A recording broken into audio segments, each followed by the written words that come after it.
ఎందరైతే రక్షింపబడ్డారో వారందరూ కూడా కృపను మాత్రమే చూడలేదు, కేవలం కృపను మాత్రమే చూడలేదు, కృపలోకి ప్రవేశించడానికి ఆయన అనుగ్రహించిన ప్రవేశం వైపు కూడా చూశారు.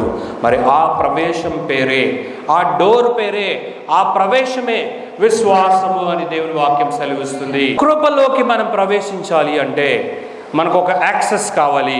కృపలోనికి మనము అడుగు పెట్టాలి అంటే, కృపలో ఉన్నదంతా మనం పొందుకోవాలి అంటే, కృపలో ఉన్న సర్వ సమృద్ధిని మనము అనుభవించాలి అంటే మనకు ఒక ద్వారము కావాలి.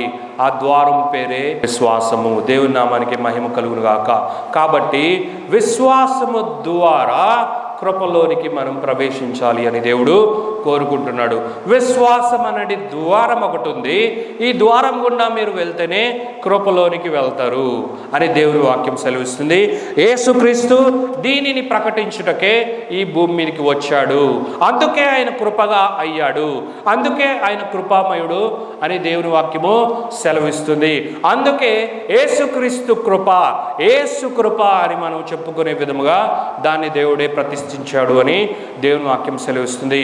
కృప మన ఎదుట ఉండగా విశ్వాసం లేకపోతే దాన్ని మనము అనుభవించలేము. కృప ఉంది కానీ విశ్వాసం లేదు, దేనికి లాభం లేదు. ఇదే మనం తెలుసుకోవాలి ప్రియులారా.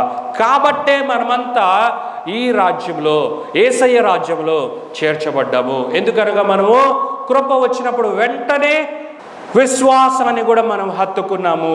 విశ్వాసం అన్న ప్రవేశంలోనికి మనము ప్రవేశించి కృపలోనికి మనము వెళ్ళి మనకు కావాల్సిందంతా మనము తీసుకోవడం జరిగింది. హల్లెలూయా. మరి ఈ విశ్వాసము అనగా కృప కావాలి అంటే విశ్వాసం అన్న ప్రవేశం కావాలి అని దేవుడు మనకు నేర్పిస్తున్నాడు కదా.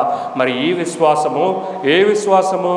ఇది కేవలము యేసుక్రీస్తునందు ఉంచవలసిన విశ్వాసమై ఉంది అని దేవుని వాక్యం చెప్తూ ఉంది. దేవునికి మహిమ కలుగును గాక. మరి యేసుక్రీస్తునందు ఎవరైతే విశ్వాసం ఉంచుతారో, యేసుక్రీస్తునందు విశ్వాసము కలిగి ఎవడైతే జీవిస్తాడో వారికి కృపలోనికి ప్రవేశం కలుగుతుంది.